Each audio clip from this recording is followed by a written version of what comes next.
Sky Striker's not done yet with this format.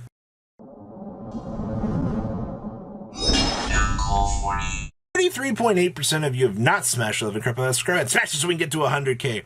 I want to talk about the breakdown for Tables and Towers Burst of Destiny case tournament from last weekend here. And the thing you're going to see up here, it's going to be kind of a bad representation, is 5 Sword Soul.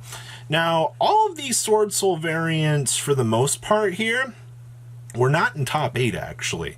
They were in bottom half of top 16, which is kind of interesting. That means that most of the Sword Soul players ended up going literally, what, X2 at that point in time?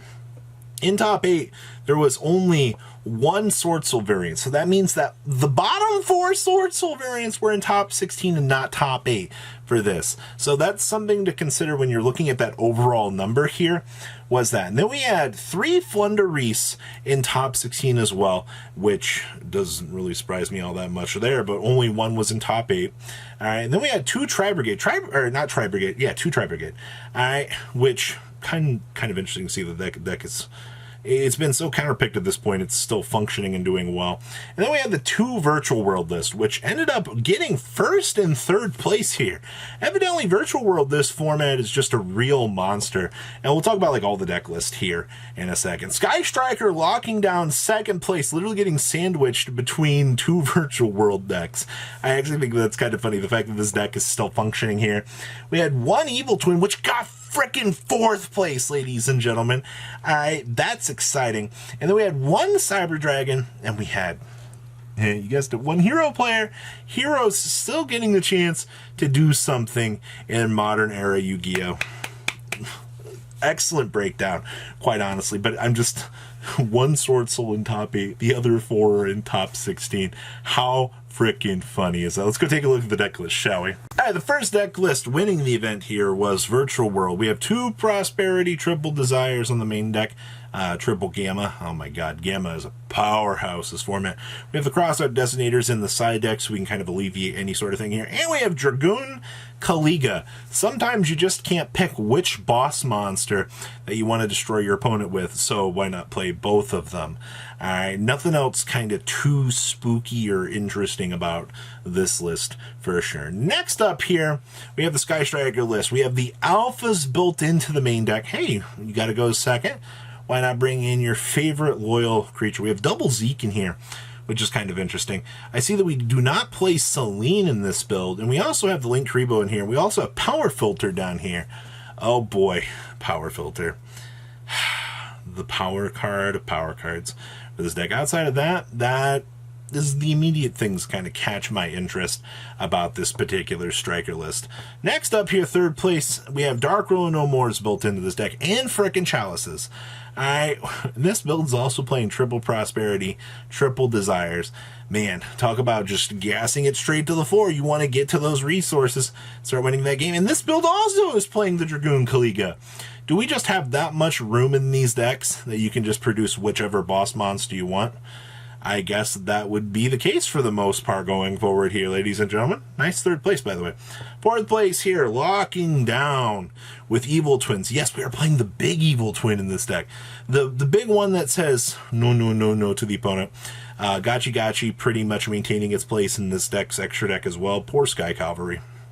Sky Cavalry never stood a ghost of a chance. I also see we have the Econs down here. Hey man, being able to tribute off your stuff to interrupt and take the opponent's cards.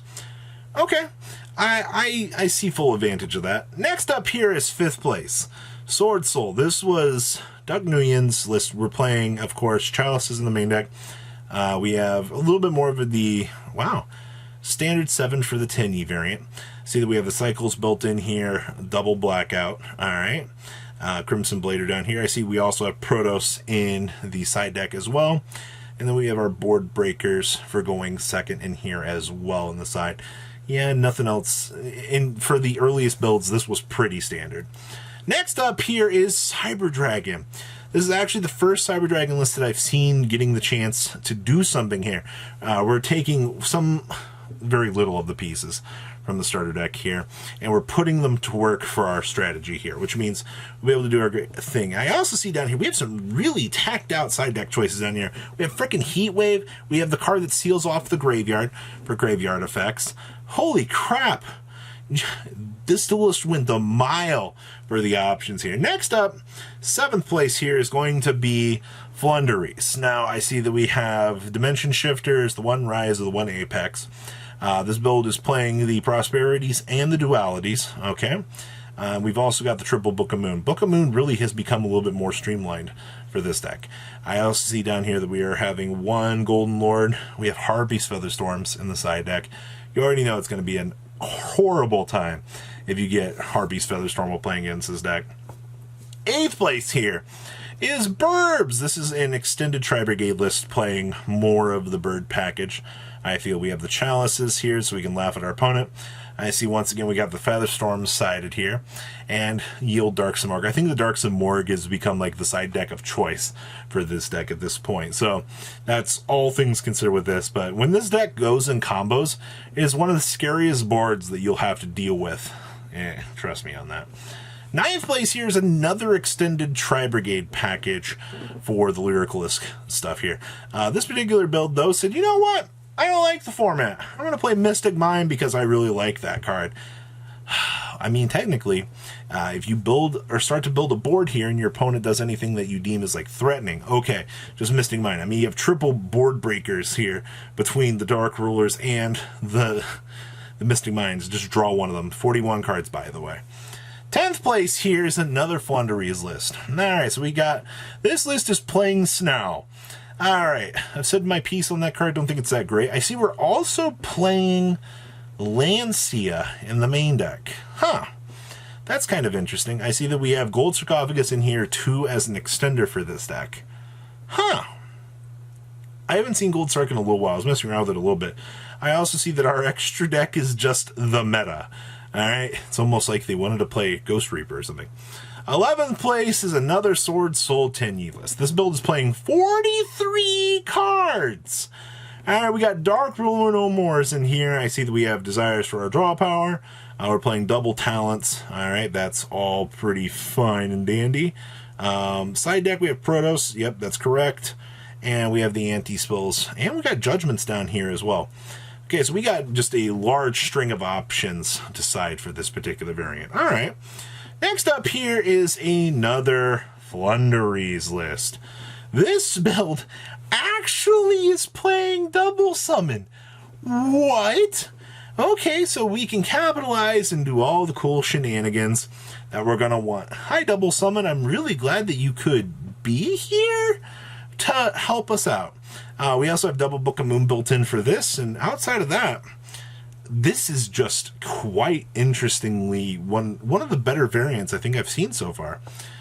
The Fabled Hero list, ladies and gentlemen. So this is what it looks like to be a hero in the modern era Yu-Gi-Oh! Here.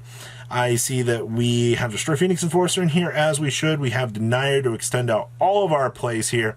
And we're playing double Crossout Designator. I unfortunately think this is one of the decks that does need the Crossout Designator, because unfortunately, you know, if you get interrupted, Nibiru is your worst enemy whatsoever. So we can main one of those and get away and make sure that we can play the game.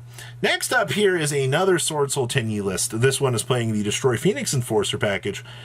Oddly enough, one Chalice in the main deck. Okay. This deck's creation just feels really weird to me. We also have the one Nibiru in the side deck, so we can cross it out. Is that what we're going for here? That feels super freaking weird. See, we also have the White Aurora, what is that? Whale Bahamut in the extra deck as well. Okay. Next up, here's another Sword Soul variant. This one wanted to play Instant Fusion. It's amazing like how much variance that you can like shift between all of these Sword Soul lists and get away with it. Sometimes you have Chalice, sometimes you don't. This one wanted to play Instant Fusion. Alright? It really just depends. This is more of your, I would say, streamlined build for double Vishuda. We have the Nibirus in the main. This is your hand trap central. But this build said, you know, I want to play Warnings as well to feel a little bit better about it. And the last build that we have here for you guys, the 16th place list, is another Sword Soul list. Alright, this build is not playing Destroy Phoenix Enforcer. This is your 10E variant, so it'll extend out. We'll play Cycles. We have Chalices for the options that we need for protection. And we have Dark Ruin, all the standard board breaker stuff built into the side deck down there. So guys, what do you think about these top deck profiles out of this case now? Please leave a comment about how much you guys think, especially if you crap out, subscribe, and you guys won't miss on Wallace content. I'll see your beautiful faces back here later on. There's some more cool Wallace content. You guys have a good rest of your day, alright? Peace out.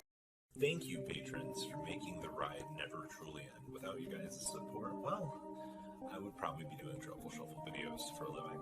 Guys, please check out Vanquill40 for all of your Cardfight Vanguard content brought to you by Vanquill40. And if you are looking to pick up singles, check out imcogames.com for your trading card game needs. Thanks for watching, everybody.